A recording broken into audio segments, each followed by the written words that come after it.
All right, so we're hanging with Jason and Mike here at the Rupt booth, and the first question I have, where obviously you can tell they're still putting things together. Rough. It's a great metaphor for where you're at with this is a little bit. Wait, we right? have to build a booth today? So the question I have first is, why this business model? Like, what did you see in the industry itself where you're like, this is not right. We want to build something that's going to completely answer that. Jason first, and Yeah, Mike. Thanks. Thanks for having us, Yeah, Bobby. yeah. This industry, if you're not in this industry, it doesn't get the best rap. You know, like brand fill, landfill.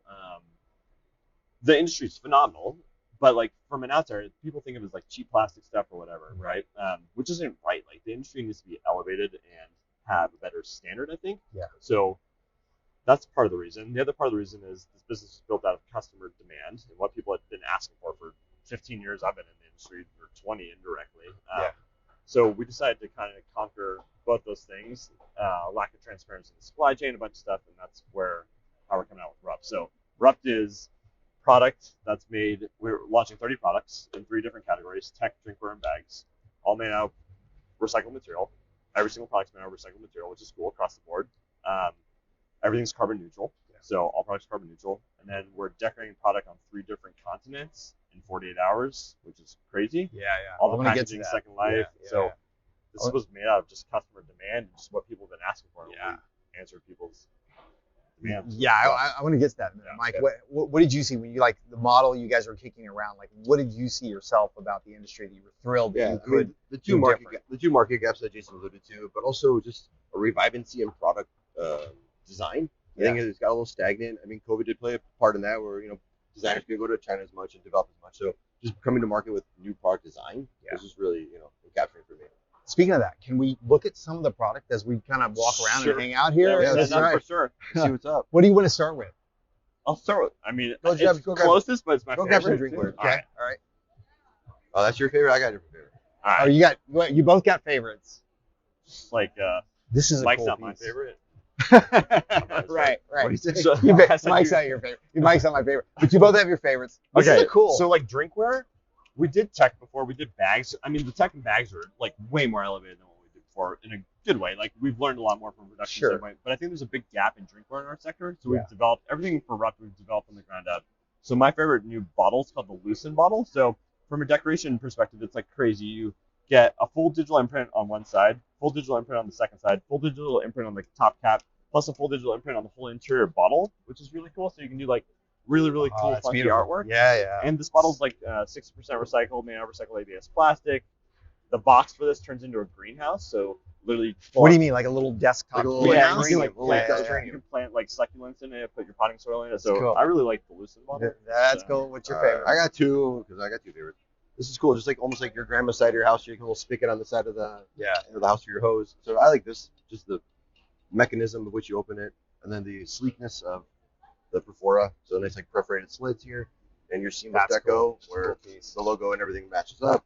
Just simple. I'm just laughing because when I showed Mike the idea for this, he's like, I don't know about this one. I was like, it's industrial school. He's like, I don't like it, and that was like his favorite product. Yeah, I'll pull it off the shelf first, Is this all the same packaging for those 3 No, bottles? each one's different. Each one's So different. each water bottle packaging has a different second life functionality to it. Okay. Like this one, the box turns into a bird feeder. Right. Yeah, I Just love that one. because, yeah. It turns into a time capsule. Time capsule. That's very cool. Okay, so talk a little bit about materials for a second, because you use 2 terms that I know folks in the sustainable world are familiar with, and it's cradle to gate, and cradle to grave. What are those? What are those 2 terms? Big difference. So cradle to gate is production to distribution in Austin. So that's cradle to gate. Cradle to grave. And to And clarify, in the retail sector, that's it's to retail store. okay, To the- right, to the- Is how to they the utilize gate that. store. right. in the So to retail clarify, you're saying Austin. Austin's where we're You want to producing mention? product. Okay, right. Sorry, yeah. We're producing product out of Austin. Yeah. So for us, it would be manufacturing, raw material extraction, packaging build, transportation, storage. Then into those numbers also is energy consumption, waste. That's all calculated into total carbon kind of footprint. Cradle to grave is to end of life. Yeah. So for tech, we will publish some end of life stuff based off of data that we just know. But across the company, it's cradle to gate. All of these details will be available, obviously, on the website where you can see not just product, but all of that live too. on Rupt.com, boss. Yeah, all right. And there, how'd you like that? Is our clients? Is your purpose? Did you build it also so to educate end clients at the same time? For sure. Okay. It's an end user friendly site, obviously. Right. But we published the full build of materials. There's a full diagram of every single product showing every single part of what that's made out of and the total recycled percentage by weight for each one too. Wow. We want to show full transparency. There's brands that do this great at retail. Everlane and Alberts are two of your favorites. Yeah, I love right? both those brands. They kind of like embrace full transparency, and we'll be the first in promo to do the full transparency. When you say first in promo, there are other people doing things like this. What is it about Rupt that is doing it in a way that's different than some? To my knowledge, no one's doing full transparency in supply chain of their entire catalog. Of their entire catalog, right. And the full. No one's publishing full build of materials on online. And the hard goods side, shirts right. a little bit easier, right? For sure, it's cotton, and there it is, Right. But on the hard goods side, nobody's really doing that. No one's doing the international decoration on 3 continents with this. Yeah, talk about that a little bit. So we have 3 locations. Why did you choose those locations, and why are they strategic? Mike threw some darts at the globe. Yeah, for sure. No, so over the last decade, there's been such a that was good. Yeah, could have been a cheaper country as well too. Right. So over the last 10 years, there's been so many distributors that have opened up shop in Europe and bought distributorships in Europe to get kind of that European footprint to service their clients' global footprints. Yeah. So over the years, so many people have been asking, like, hey, can you ship to Europe? Yeah, we could. Before, for the prior business, we could ship to Europe. It just was expensive and it would take longer. Right. But as we've seen so many people go into Europe, we said we want to be the first people in our industry to have decoration in Europe in the same product in Europe, the same product decorated in the same techniques and the same packaging in Europe. You said on the same machines, on the so same there's machines, no like disruption. Well, just even like product doesn't really exist out there. It's such a wild goose chase for some of the distributors who have stuff they needed to get to Germany. You got to find a new supplier. Is it budget-ish? Is it similar-ish?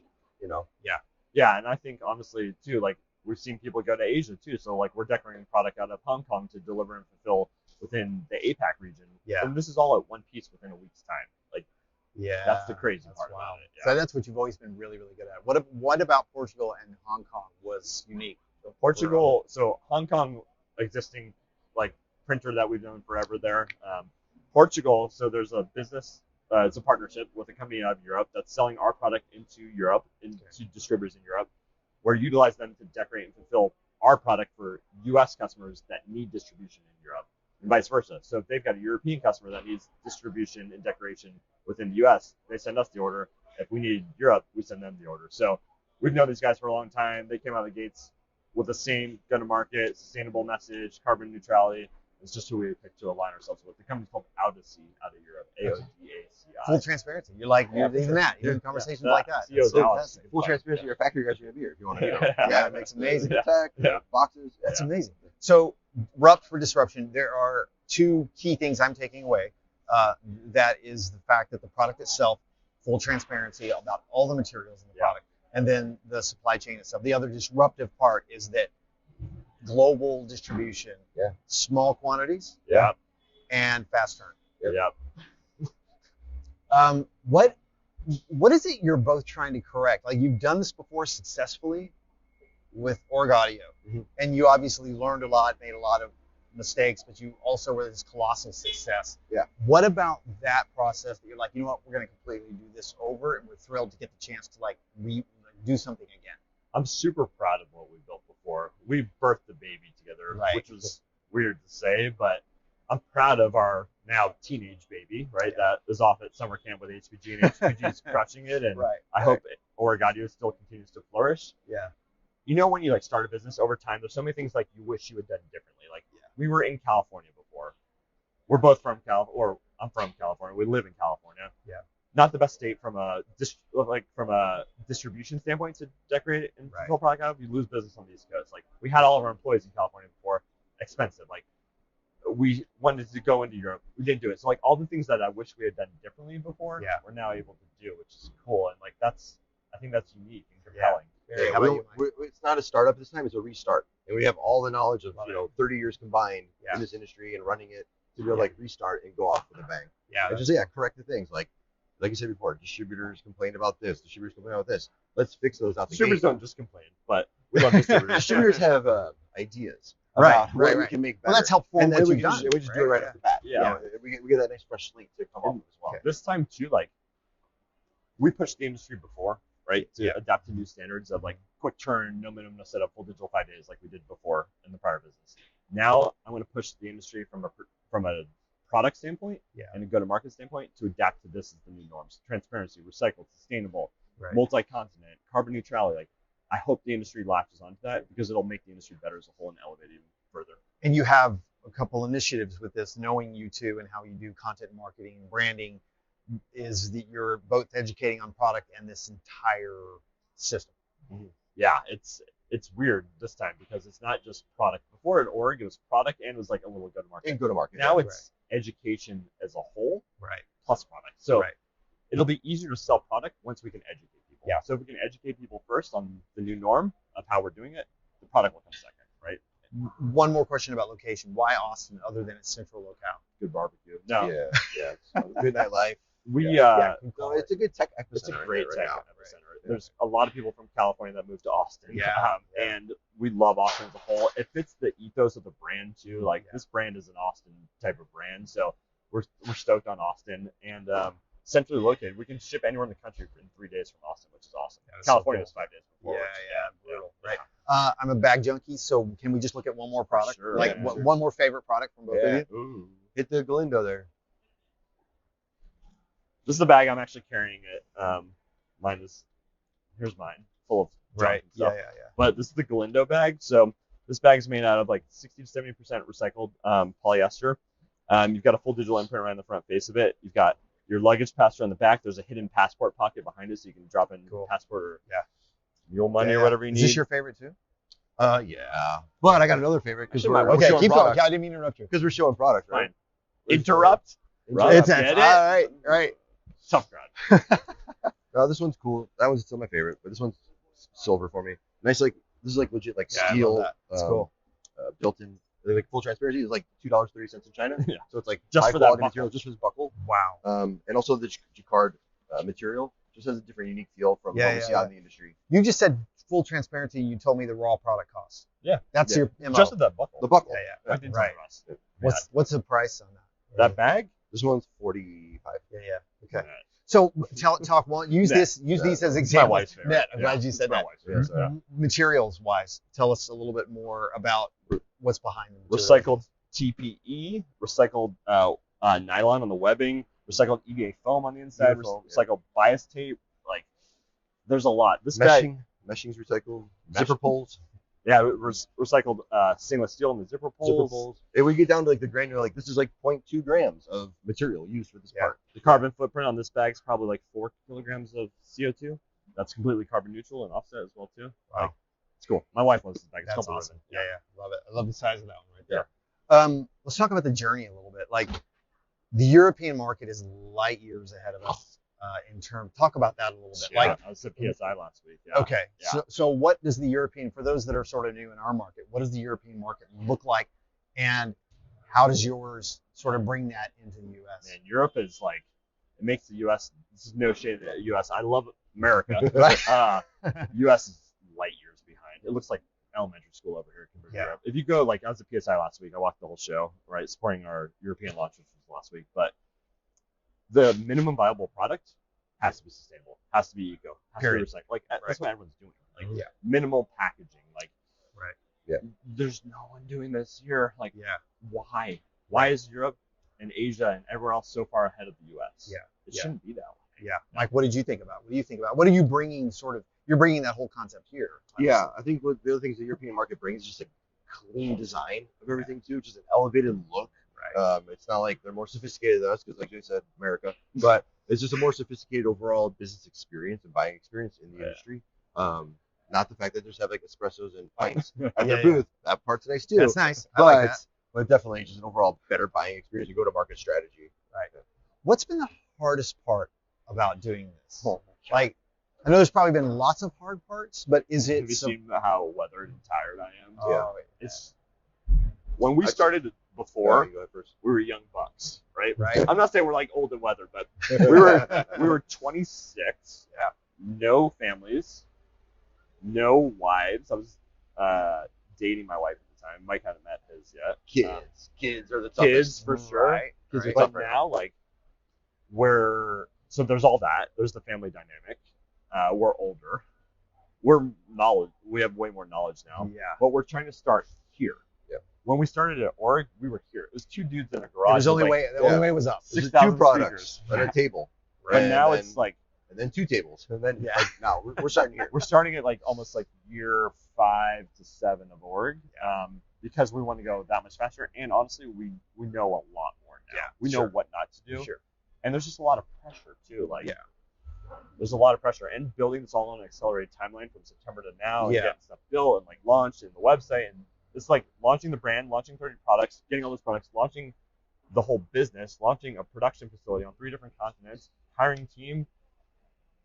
It's a little stressful. And Which is why capital intensive investment. we've got a lot of skin in the game on this on our side, millions of our own cash, and then we raised around from friends and family and all the people that over the years were like, man, I wish I got in an Org. It was like, well, no one had the opportunity to, but like all those people, like when we're ready to come out, we're like, we should call that crew back and see if people want to get in on it. Yeah. So we raised around, and so we've got investor money too, like, Which is another Right. pressure added Bigger there, risk, right? yeah. From a tactical standpoint of putting together product or the supply chain, what was the hardest part about that? Was it sourcing? The hardest part is honestly, no, the sourcing part, because I've done it. That like, was the easy yeah, part. myself and Nacho, our design director, like we'd done it. Like the hardest part was doing on accelerated timeline and building to the standards, the global recycled standard, the sustainable standard, like everything we wanted. Like before, if I wanted to make this product non-recycled, just do that way faster. Yeah, doing it to the standard that we want as Rupt. Yeah, that was the hardest part. And also just devils in the details too. And when we're, like you said, we only have like 3 or 4 people as a whole team, whole company. Yeah. Not, hey, shipping department, handle that. Hey, logistics department, handle that. Hey, design team, I need you to redo all this. Like, at Org, this was the team, and then some guys behind the camera as well. Yeah, at Org before, in the beginning, Mike and I were here late night, like building the booth, but towards the end, like we'd show up and be like, "Looks good, guys," But like now, it's like we were here till midnight, like stuff is not done. Like it's just like the old days, which is it's fun. It's reinvigorating it's for fun. sure. For sure. A lot of us that were there the first day you came in the business are so proud to like watch this journey unfold, and so we're excited to see this. We're watching like fans because I was there. I remember leaving your booth, Jason. I remember going, I don't know that I was even sold to, but I really like what they're doing. I was telling my wife this because she's coming to the show to work. Our wives are working the booth. Okay, it's a all family. right, yeah, They own part of Rupt too as well, yeah, and sure. they've been there since the beginning. But like, my wife's like, "Do I have to sell product? I don't like selling product." I was like, honestly, I've never really sold product. Ever. I talk to people I want, just hang out, put out the vibes, like talk about what we're doing, and like if someone wants to buy some product, cool. If not, like they're eventually gonna buy some product. Yeah. Anyways, so, What's been, Mike, you can go first on this. What's been the reception from? So I'm sure you've brought in a few confidential friends to like run the idea by them, distributors, clients. What's been the initial response from the market? Through the roof. Like, oh my God, can I start buying it now? Can I cut you a PO now for a sample kit of everything? What part of it, like though, or they're like just the whole? Okay, this is honestly, without even seeing the product. Okay. This is where I think it's really flip flop. I would tell the story, tease it out there a little bit, sustainability, second life packaging, which I'm like, this is the shit. This is awesome. Yeah. And then I get into the global distribution, and that's where their ears and eyes perk up a lot more because they need that. It's such a need, and it's such a massive hurdle. Because even running ops and things like that before at HPG Org, we would have to charge people like paperwork fees for international documentation and just the mystery of what the end of cost is going to be on some stuff. That's not just So HPG thing. everybody's perking up more like the global availability of the same good. Okay. What did you hear? I thought it was going to be the sustainability. Like that's what I built the product around. Right. That's like icing on the cake. The cake is the global distribution. Like, Wow. Yeah. That's look, amazing. it's addressing the distributor's needs. Like when I, talked to Brian Gill yesterday, great friend at Thumbprint, and he's like, dude, we've had people just asking for this forever. Yeah. For sure. If you can do that, And, I was like, wait, it's recycled. He's like, I need the global. Yeah. No, and the globe's getting smaller. Yeah, totally. Absolutely. Absolutely. Your top, call it top 100, top 500 distributors here. They have a global-based client that has global needs. You risk losing clients by for sure. not getting that. Yeah. What are you going to do? What are you going to do? Even us, we're a global company right now. We have, we work through GCX. We have some Philippines. We have some employees in Argentina. Yeah, we're hiring the best people all over the world this time. Right. So we are the same thing. What are you going to do when people say, since that's what they love first, Americans. What we love first. What are you going to do when they say, "Can you guys do some other product?" and it falls outside of your MO? But that's what we did before at Org. Right. We started in tech sector. Yeah. And then we slowly got into bags, travel accessories. We dabbled in hats that nobody even really bought or knew of.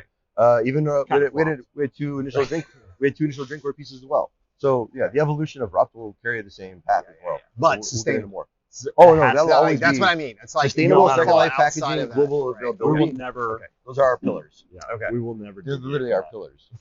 I love it. How do you two? I think I don't know how people know this. How do you two complement each other's strengths? You're building another business again. That is a huge success.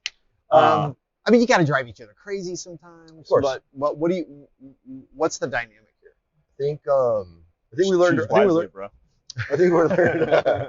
No, so even before we started Old Company, like you would read about all these like partnerships and entrepreneurs just battling heads and going out of business because of whatever ego took over or whatever the case. I think we learned very, very early on each of our strengths, and which are to be determined. Let's just figure it out. No, there's a lot of crossover. No, there's a lot. What he's gonna say. All right, you're waiting. We're gonna find out. No, it's a great Venn diagram, right? Okay. I think Jason. That's a good analogy. We both love to dabble in the same of many business elements and aspects, but at the same time, I think Jason's definitely more of a creative, without question. Right. Product designer, devil in details. Okay. And better looking, smarter. all those talking about your strengths. And then I think in the middle of the part, we've definitely carried passion for what we're doing, entrepreneurship, salesmanship, things of that nature. And then maybe on the other side, I'm a little bit more operations minded. Yeah, let him answer that. What do you? Go ahead. That's a great way to do it. Yeah. Mike's just smart. No, Mike and I have worked together for 20 years. By the way, you've always said that to me offline. He's always said that. Mike's so smart. Mike is MSH ADED. We've had the same acronym forever. Mike and I worked together in 2006, Major League Soccer, then at JanSport, part of the F Corp. Then we started Origaudio. We've worked together literally since we both graduated college. Wow. And we didn't know each other. Mike's from Chicago, I'm from San Francisco. We just met in the Major League Soccer elevator, like on the first day of work. Yeah. And Mike's MSH ADED. Make stuff happen all day, every day. That's what Mike does. And Mike just gets stuff done. And like, I'm like, up in the sky, we should do this. And Mike's like, we need to do this. Yeah. That's a good way. Airplane ground control. That's a good little maybe. It's a great balance. It's a great balance. Last question. But they got to land. Was there anything we didn't discuss that you wanted to discuss before we move to the last Libra. question? I don't know. I mean, it's fine if not. I'm a negative person. I was gonna end on negatives. Right. I'm just excited to see what's gonna happen tomorrow when everybody comes through, sees the stuff, see that the boys are back in the industry, and just that excitement and how that carries through the rest of the year with in the form of sales. Yeah, well, that was gonna be. Go ahead. I'll end on a sentimental note. Yeah, because I was gonna ask, how does it feel to come back in the industry? Yeah, that's what. So I've sat on the sidelines for 2 years. Is that hard? Yeah, because I'm a person that. Right. It was cool for 2 months being retired at 38. Right. But then it was kind of boring because all my friends have jobs still, and this guy still had a job, and I was like, I can ride my bike and become a volunteer police officer and flip houses and do other stuff. I came back. This industry has awesome people in it, and we were in retail before. Retail's brutal. People are mean. This industry is built on relationships, and I wanted to come back and give the distributors that made Org and made us super successful another tool so they can be successful. And honestly, have more quivers in their back to go to battle with every single day. So I'm coming back because the people are awesome, and I want to change the industry this time for the better. Yeah. Mike, last word. Last word. I mean, the beauty of this industry too is the pie's so big, and everybody's friends. I'm friends with other competitors, which nobody's in competition with. Then I am just as I am with the other distributors. So it's amazing to see the welcoming arms that we've been received with here. Coming back on the stage, digitally, physically here. Phones are blowing up, and so it's awesome. And it's just super heartwarming. It's so this industry is nothing but friends. Yeah, everyone's excited you're back. Yeah, we're excited to be back. It's just weird to be back. Yeah. But good things always come back. Yeah. Thank you guys. Thanks, Bob. Thank you, Congratulations. Thank you very much. Congratulations. Thank you, Bobby. Great week. Thank you. Comes to you.